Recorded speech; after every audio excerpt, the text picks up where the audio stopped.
Hi అండి, నమస్తే. Welcome to my channel Lakshmi Ramana recipes. ఈ రోజు అయితే కాంబినేషన్ సూపర్గా ఉంటుందండి.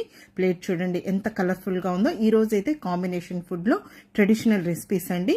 పచ్చిమిర్చి టమాటో పప్పు, అరటికాయ వేపుడు, నిమ్మకాయ పులిహోర అండి. సూపర్గా ఉంటుందండి ఈ కాంబినేషన్ అయితే.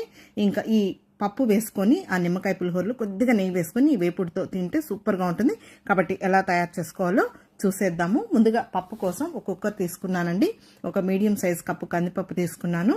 ఆ పప్పుని ఒకసారి శుభ్రంగా కడిగేసేసుకోవాలి. ఇక్కడైతే నేను పప్పుని కుక్కర్లో ప్రిపేర్ చేస్తున్నానండి.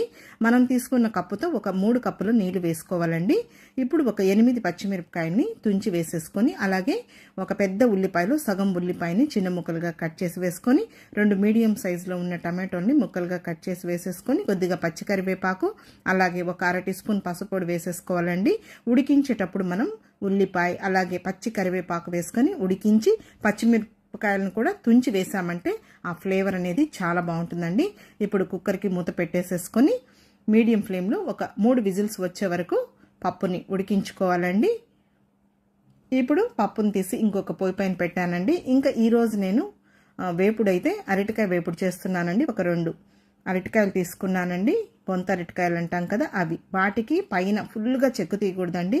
లైట్గా చెక్కు ఉంటేనే మనకు వేపుడు అనేది బాగుంటుంది. ఇక్కడ చూడండి, ఈ సైజులో నేను ముక్కలు కట్ చేసి పెట్టేసుకొని ఉప్పు నీళ్ళల్లో వేసి పెట్టాను. ఒక్కొక్కసారి డైరెక్ట్గా కూడా నేను వేపుడు చేసేస్తానండి. కానీ మనం కొద్దిగా ఉడికించుకొని మళ్ళీ వేపుడు చేస్తే కూడా ట్రెడిషనల్ వేలో చాలా బాగుంటుందండి. ఇప్పుడు ముందుగా ఒక గిన్నె తీసుకున్నానండి. ఇంకా ఈ కట్ చేసి పెట్టుకున్న ఈ అరటికాయ ముక్కలనంతా వేసేసుకొని, ఇంకా నేనైతే నీళ్లు వంపనండి కాబట్టి కొద్దిగా నీళ్లు వేసేసుకొని కొంచెం రాళ్ళుప్పు వేసేసుకున్నానండి. ఇప్పుడు స్టవ్ వెలిగించుకోవాలి. ఒకసారి ఇవంతా కూడా కలుపుకోవాలి. మనకు అరటికాయలు త్వరగానే ఉడికిపోతాయండి. సో అందుకని మనం గిన్నెలో ఉడికించుకుంటే సరిపోతుంది. ఇప్పుడు మూత పెట్టి పక్కన పెట్టేశానండి. ఒక 4-5 నిమిషాల్లో అరటికాయ ముక్కలు ఉడికిపోతాయి. చూడండి, ఈ లోపల పప్పు అయితే ఉడికిపోయింది. చూడండి, పప్పు కూడా మరీ మెత్తగా ఉడికినా కూడా బాగుండదండి. చూడండి, ఇప్పుడు కరెక్ట్గా ఉడికిపోయింది. ఇప్పుడు ఇందులో కొద్దిగా చింతపండును నేను నానబెట్టి పెట్టానండి. వేడిగా ఉంది కాబట్టి అది మనకు మెత్తబడిపోతుంది. ఇప్పుడు ఆ చింతపండును వేసాను.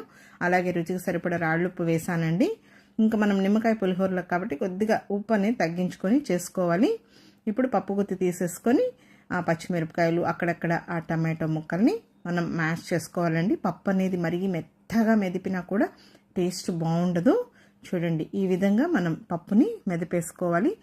మీకు ఇష్టమైతే పప్పును గట్టిగా చేసుకోవచ్చు, అలాగే పలుచగా చేసుకోవచ్చు అండి. ఇలా మీడియంగా ఉన్నా కూడా బాగుంటుంది. ఇంకా ఈ లోపల అరటికాయ ముక్కలు కూడా ఉడికిపోయాయి. చూడండి, నీళ్ళు అయితే వంపనండి కాబట్టి మనం కొద్దిగా నీళ్ళు వేసుకొని ఉడికించుకోవాలి. మరీ పిసురుగా ఉడికినా కూడా బాగుండదు. ఇప్పుడు మూత పెట్టి పక్కన పెట్టేశానండి. ఇంకా ముందుగా పప్పుకి మనం తిరగమాత వేసేద్దాం. స్టవ్ వెలిగించుకొని గిన్నె పెట్టేశానండి. ఇందులో 1.5 టేబుల్ స్పూన్ నూనె వేసాను. 1/2 టీ స్పూన్ ఆవాలు, 1/2 టీ స్పూన్ మినపప్పు, 1/2 టీ స్పూన్ పచ్చిశనగపప్పు, ఒక 10 మెంతులు, అలాగే ఒక 1/2 టీ స్పూన్ జీలకర్ర, 10 వెల్లుల్లి రెబ్బల్ని లైట్గా పొట్టు తీసుకొని కచ్చాపచ్చగా దంచి వేయాలి. వెల్లుల్లి ఎక్కువగా వేయాలి. అలాగే ఒక 3 ఎండుమిరపకాయల్ని తుంచి వేసేసుకోవాలి. తర్వాత నేను పెద్ద ఉల్లిపాయలు ఉడికించేటప్పుడు సగం వేసానండి. ఆ సగాన్ని ఇక్కడ సన్నగా పొడవుగా కట్ చేసి వేసాను. మనకు పోపు అనేది ఎంత బాగా వేగితే పప్పు అనేది అంత కమ్మగా ఉంటుందండి.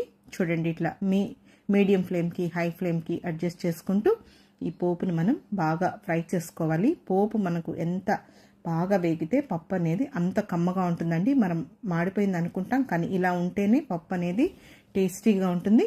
ఇప్పుడు చివరగా కొద్దిగా పచ్చి కరివేపాకు వేసానండి. జస్ట్ ఒకసారి అంతా కలిపేసేసుకున్నాను. ఇప్పుడు మనం ముందుగా పప్పుని మెదిపి పెట్టుకున్నాం కదా, ఆ పప్పుని వేసేసుకోవాలి. ఇక్కడైతే నేను ఓన్లీ టమాటో పచ్చిమిర్చి వేసి చేస్తున్నానండి నిమ్మకాయ పులిహోరలోకి. కావాలంటే మనం ఇందులో వంకాయ, మునక్కాయ, దోసకాయ, పచ్చి మామిడికాయ అలా వేసుకొని చేసుకున్నా కూడా చాలా బాగుంటుందండి. ఇప్పుడు కుక్కర్లో కొద్దిగా నీళ్ళు వేసానండి. ఒకసారి అంతా కలిపేసేసుకోవాలి. ఉప్పు అవన్నీ చూసుకోవాలండి. నాకైతే కరెక్ట్గా సరిపోయిందనమాట. ఇప్పుడు ఒకే ఒక పొంగు రానిస్తే సరిపోతుందండి. మరి ఎక్కువ ఉడకాల్సిన అవసరం లేదు. ఇప్పుడు కొద్దిగా కొత్తిమీరని సన్నగా చాప్ చేసి వేసేసుకోవాలి. చూడండి, పప్పు అనేది ఈ విధంగా ఉంటే మనకు బాగుంటుందండి. చూడండి, ఇప్పుడు ఒక్క ఉడికిందనమాట. జస్ట్ ఒకసారి అంతా కలిపేసేసుకొని ఇంకా స్టవ్ ఆఫ్ చేసేసుకోవాలి. ఈ పప్పును మనం ఇడ్లీలోకి, దోశల్లోకి, చపాతీ, పూరి, వేడి వేడి రాగి సంగటితో కూడా తినచ్చండి. చెప్పాను కదా అండి, ఇందులో ఏదైనా మనం మునక్కాయ, మామిడికాయ, వంకాయ అలా కూడా మిక్స్ చేసుకొని చేసుకోవచ్చండి. ఇప్పుడు పప్పు తీసి పక్కన పెట్టేశానండి, మూత పెట్టేసి. ఇంకా మనం అరటికాయ వేపుడిని ప్రిపేర్ చేసేసుకుందాం. స్టవ్ వెలిగించుకొని ప్యాన్ పెట్టుకొని 1.5 టేబుల్ స్పూన్ నూనె వేసుకోవాలి. చాలండి, మరీ ఎక్కువ నూనె అవసరం లేదు. తక్కువ నూనెతోనే మనం టేస్టీగా ప్రిపేర్ చేసేసుకోవచ్చు.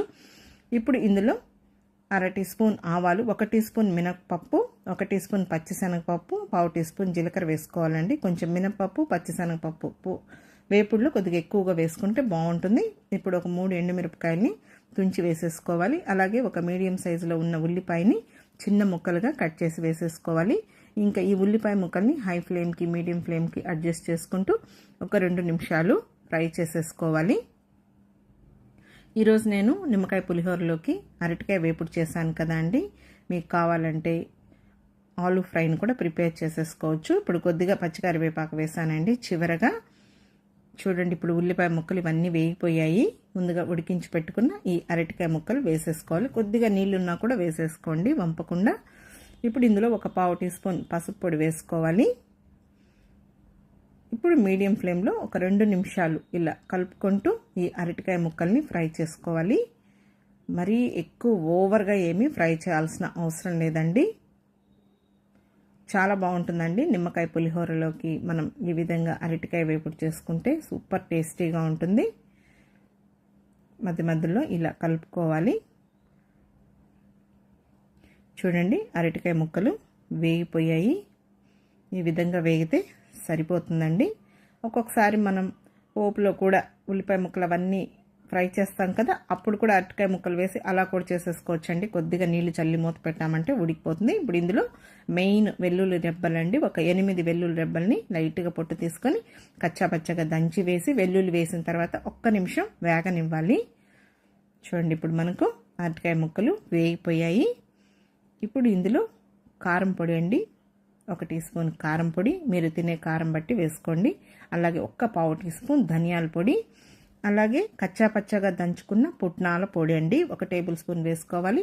అలాగే కొద్దిగా సాల్ట్ వేసుకోవాలి. మనం ఉడికించేటప్పుడు కొద్దిగా ఉప్పు వేసుకున్నాము, కానీ ఇప్పుడు కారము ఈ పొడులన్నీ వేసాం కాబట్టి తక్కువ అవుతుంది, కాబట్టి కొద్దిగా సాల్ట్ వేసుకోవాలి. ఇప్పుడు హై ఫ్లేమ్లో పెట్టకుండా లో ఫ్లేమ్లో జస్ట్ ఒకసారి అంతా కలుపుకోవాలండి. హై ఫ్లేమ్ పెట్టామంటే ఈ కారము, ఈ పప్పుల పొడి ఇవన్నీ వేసాం కదా, మాడిపోతే టేస్ట్ బాగుండదండి. ఇప్పుడు కొద్దిగా కొత్తిమీరని సన్నగా చాప్ చేసి వేసేసుకొని స్టవ్ ఆఫ్ చేసేసుకోవాలి. అంతే అండి, అరటికాయ వేపుడు రెడీ అయిపోయింది. అరటికాయ వేపుడుని కూడా మనం చాలా డిఫరెంట్ స్టైల్లో చేసుకోవచ్చు అండి. కొబ్బరి పొడి వేసి చేసుకోవచ్చు, అలాగే పల్లి పొడి వేసి చేసుకోవచ్చు, ఇలా పుట్నాల పొడి వేసి కూడా చేసుకోవచ్చు. ఇంకా నిమ్మకాయ పులిహోర కోసం నేను ఒక 2 మీడియం సైజులో గ్లాసులో ఉన్న బియ్యాన్ని అన్నం ఉడికించి పెట్టేశానండి. అన్నం మరీ మెత్తగా ఉండకూడదు, కొంచెం లెమన్ రైస్కి మనకు పొడి పొడిగా ఉండాలి. అదంతా కూడా నేను చల్లార్చి పెట్టాను. ఇప్పుడు ఈ నిమ్మకాయ పులిహోర ప్రిపరేషన్ చూద్దామండి. స్టవ్ వెలిగించి ప్యాన్ పెట్టాను. అలాగే ఒక 3 టేబుల్ స్పూన్ల నూనె వేసానండి. నూనె వేడెక్కిన తర్వాత ముందుగా మనం పల్లీలను వేయించుకోవాలి. పల్లీలు కరెక్ట్గా వేగితేనే పులిహోరలోకి టేస్ట్ బాగుంటుందండి. ఇప్పుడు ఇందులో ఒక 2 టేబుల్ స్పూన్ల పల్లీలు వేసాను. అవి కొద్దిగా వేగిన తర్వాత ఒక 8 వెల్లుల్లి రెబ్బల్ని పొట్టు తీసి వేసానండి. వెల్లుల్లి వేస్తామండి, బాగుంటుంది. అలాగే 1 టీ స్పూన్ ఆవాలు, 1 టేబుల్ స్పూన్ మినపప్పు, 1 టేబుల్ స్పూన్ పచ్చిశనగపప్పు, అలాగే ఒక 1/2 టీ స్పూన్ జీలకర్ర వేసానండి. కొంచెం పోపు దినుసులు ఎక్కువగా వేసుకుంటే బాగుంటుందండి. ఇప్పుడు మీడియం ఫ్లేమ్లో ఈ పోపు దినుసులంతా కూడా మనం ఇలా కలుపుకుంటూ ఫ్రై చేసుకోవాలి. అవి వేగిన తర్వాత ఇందులో ఒక 4 ఎండుమిరపకాయలని కొనలు తుంచి వేసుకోవాలి. అలాగే ఒక 4-5 పచ్చిమిరపకాయలను కూడా కొద్దిగా సన్నగా పొడవుగా కట్ చేసి వేసుకోవాలండి. ఈ నిమ్మకాయ పులిహోరలో మనం ఈ పచ్చిమిర్చిని అలాగే ఎండుమిరపకాయలని నంచుకొని తింటే బాగుంటుంది. ఇప్పుడు అవంతా వేగిన తర్వాత కొద్దిగా కరివేపాకు వేసాను. అలాగే 1 టీ స్పూన్ పసుపు పొడి, ఇంకా రుచికి సరిపడా సాల్ట్ వేసానండి. జస్ట్ ఇదంతా కూడా ఒకసారి కలుపుకోవాలి. ఇష్టపడే వాళ్ళు ఇంగువ కూడా వేసుకోవచ్చండి. చూడండి, ఇప్పుడు ఇదంతా కూడా మనకు వేగిపోయింది. ఇప్పుడు స్టవ్ ఆఫ్ చేసేసానండి. ఇది కొద్దిగా గోరువెచ్చగా ఉన్నప్పుడు మనం ఈ నిమ్మరసం పిండేసుకోవాలి. కావాలంటే మనం అన్నంలో కూడా నిమ్మరసం కూడా పిండుకోవచ్చండి. ఇప్పుడు ఇలా హోల్స్ ఉన్న గరిటె ఒకటి పెట్టానండి. ఇంకా ఈ నిమ్మకాయల్ని పిండేస్తున్నాను. ఇంకా ఈ రైస్ క్వాంటిటీకి నేను ఒక మీడియం సైజులో ఉన్న 3 నిమ్మకాయలు వేస్తున్నానండి. మరీ పులుపు లేకున్నా కూడా బాగుండదన్నమాట. చూడండి, ఇప్పుడు ఈ నిమ్మకాయలంతా కూడా పిండేశాను. జస్ట్ ఇదంతా ఒకసారి కలిపేసేసుకోవాలి. ఇలా మనం పులుసుని కూడా తయారు చేసి పెట్టుకొని మనకి ఎప్పుడు కావాలన్నా అప్పుడు నిమ్మకాయ పులిహోరని కలుపుకోవచ్చండి. ఇప్పుడు ఈ రైస్లో నేను ఈ తయారు చేసి పెట్టుకున్న ఇదంతా కూడా వేసేసానండి. ఇంకా ఆ పెనంలో కొంచెం నూనె అదంతా ఉంటుంది కాబట్టి కొద్దిగా రైస్ని తీసేసుకొని ఈ పెనంలో ఇలా కలిపి వేసేస్తున్నానండి. నిమ్మకాయ పులిహోరను కూడా మనం అల్లం, వెల్లుల్లి, పచ్చిమిర్చి అవన్నీ కూడా మనం కచ్చాపచ్చాగా దంచి నువ్వుల పొడి వేసి అలా కూడా చేయించండి. ఇలా సింపుల్గా కూడా మనం టేస్టీగా ప్రిపేర్ చేసేసుకోవచ్చు. జస్ట్ ఇప్పుడు ఇదంతా కూడా ఒకసారి బాగా కలిపేసేసుకోవాలండి. ఇంకా మనం పులుపు, సాల్ట్ సరిపోయిందో లేదో చూసి తక్కువైతే వేసుకోవచ్చు. ఇప్పుడు ఇందులో చివరగా కొంచెం 1 టేబుల్ స్పూన్ కచ్చాపచ్చగా దంచుకున్న పప్పుల పొడి అండి, పుట్నాల పొడి వేస్తే చాలా కమ్మగా ఉంటుందండి. అన్నీ కూడా బ్యాలెన్స్డ్ అవుతాయి అన్నమాట. కొద్దిగా కొత్తిమీరని సన్నగా చాప్ చేసి వేసేసుకోవాలి. అంతే అండి, నిమ్మకాయ పులిహోర రెడీ అయిపోయింది.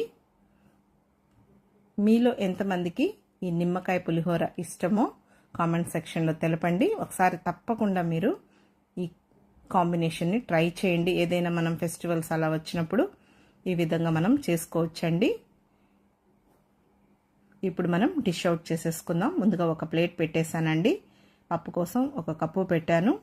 పచ్చిమిర్చి టమాటో పప్పు అండి, సూపర్గా ఉంటుందన్నమాట. ఈ నిమ్మకాయ పులిహోరలో వేసుకొని తింటే ఒక్కొక్కసారి మేము పల్లి పచ్చడిని కూడా కాంబినేషన్గా చేస్తూ ఉంటామండి. అలాగే అరటికాయ వేపుడు అండి, సూపర్ కాంబినేషన్ అన్నమాట. చెప్పాను కదా అండి, ఇదే విధంగా చేసుకొని మనం ఆలు ఫ్రైని కూడా ప్రిపేర్ చేసేసుకోవచ్చు. కావాలంటే పాపడ్స్ కూడా ఫ్రై చేసుకొని తినచ్చండి, చాలా బాగుంటుంది. ఇప్పుడు నిమ్మకాయ పులిహోరని వేస్తున్నానండి. కాబట్టి టైం ఉన్నప్పుడు మీరు ఈ కాంబినేషన్ని ఒకసారి తప్పకుండా ట్రై చేయండి. చాలా అంటే చాలా బాగుంటుంది.